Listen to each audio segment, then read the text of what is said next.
Chapter 9. Later, I'm out in our dog park, scratching my ear, when I spy a despicable squirrel, and then another even bigger than the first. The two odious rodents are chasing each other through the grass, where they know they don't belong. I spring to my feet. Their fluffy tails are waving and taunting. I race after them, watching them disappear into a nearby shrub. Do they actually think they can hide from me? Well, they're about to learn a very big lesson. "No squirrels allowed!" I bark, thrusting my snout into the shrubby foliage. "Do you hear me?" But obviously they don't.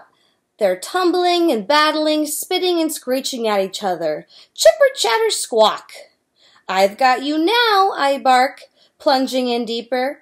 The shrub cackles and rustles. The squirrels scamper out the back and scoot across the dog park. Do they think they can escape? "Ha! You can't outsmart me," I bark. I back out of the shrub, shaking leaves off my coat. The two nasty vermin chase each other through the grass. I'm hot on their tails. They're making for the giant tree. They fly up the trunk, clacking and squawking. I leap against the bark, panting and straining as they scurry up into the leafy branches, no doubt heading for the squirrel house to continue their fight. "Good riddance," I bark. Whew! That was tiring work. I curl up along one of the tree's big roots in the cool, refreshing shade. I'm about to doze off when I hear a wonderful creaking sound. I lift my head. The side gate is opening. Whoopee! Finally, dogs are coming to play. I jump up and bolt over. But what I see are not dogs. It's way more exciting. Hattie and Angel! They're wearing matching caps, with long tails of hair swinging in the back, and they each have a fat glove on one hand. Hooray! Hooray! I dash through the grass, my tail wagging out of control. "I'm so happy to see you," I bark, jumping and pawing their legs. "I knew you'd come back." Hattie and Angel exchange quick glances. "Get off, Fenway," Hattie snaps, her voice wavery and hesitant. She must be wondering if Angel will threaten our fun. I fling myself at her knees. "Don't worry, Hattie," I bark. "We can all play together. It'll be awesome." She sneaks another knowing look at Angel, who raises an eyebrow. What could that be about? "Fenway, sit." "Stay," Hattie says, pointing at the fence. What does she want to show me? I zip over there and root around in the dirt. Could there be a stick she wants me to snag? Whatever it is, I don't have time to find out. Angel is looping through the grass. Hattie's charging in the opposite direction, punching her glove. This can only mean one thing: playtime! Yippee! I sprint over to Hattie. Angel flips a white ball high up into the air. It falls back down into her glove with a thump. She looks over at us. "Ready?" "I'm so ready! I'm so ready!" I bark. I leap, I twist. I have never been more ready. Hattie holds out her glove. The ball goes soaring through the air. It bounces on the ground behind her and rolls into the bushes. Wowee! Fetch is one of my favorite games. I take off after it. "Fenway!" Hattie shouts, and the chase is on. I squeeze under the bush with Hattie's arm right behind me. Ha! This is too easy. I'm about to snatch it, but Hattie's hand gets there first. "Hey, I'm supposed to fetch the ball," I bark, hurrying after her as she jogs back with the prize.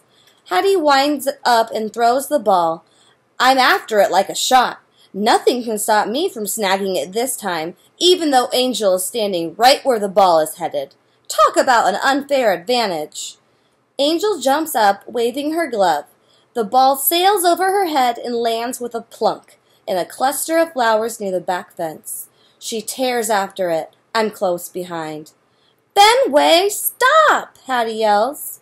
Panting wildly, I arrive at the flowers just as Angel plucks the ball off the ground. Foiled again. She charges past me, clutching it in her fat glove. I sprint after her, lunging for her arm. "No fair! fair, no fair, I bark. Without breaking stride, Angel hurls the ball toward the porch. Hattie is already there, bouncing on her toes. Another huge head start. I bolt through the grass, my sides heaving. I've got to beat Hattie to that ball. She swipes her glove at it, but the ball whizzes right on by. It plops near the porch and rolls under the bottom step. Hattie's shoulders deflate. With a loud sigh, she jogs after it. Ha! I'm there first. You won't win this time, I bark. It's the most fun ever. Fenway, no! She cries as my teeth sink into the ball. She lunges for me, but I wiggle out of her grasp. I tear around the dog park. Fenway, Hattie calls again, racing after me. Drop that ball! I streak past the bushes and around the corner. I spot Angel rushing at me from the opposite direction. Fenway, she yells, waving her hands. Clenching the hard leather ball in my jaws, I whiz around her. Hattie's hustling toward me from the other side, her arms outstretched. Fenway, she shouts. I dart one way, then the other. Whoopee! Playing chase with Hattie is my favorite game, but playing with two short humans is even more fun. Every time one of them gets too close, I swerve the other way. I rocket past Hattie. I race away from Angel, but they keep trying to catch me. They love this game as much as I do. I'm exhausted, but there's no way I'll give up. I circle the entire dog park a couple more times, then realize the short humans are slowing down.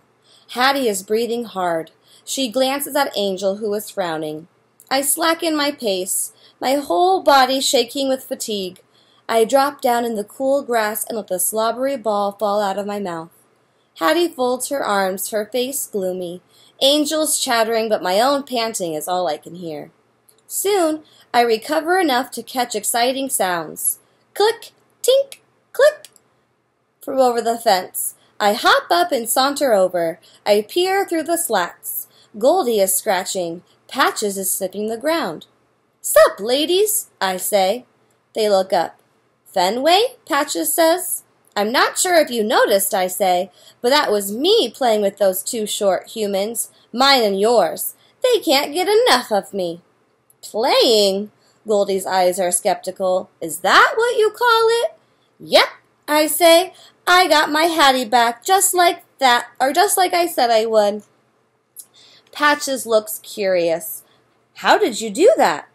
It was nothing, really. I scratched a couple of times under my collar. All I did was save Hattie from the big brown truck. Twice. And you think that turned everything around? Goldie said with a huff. Of course.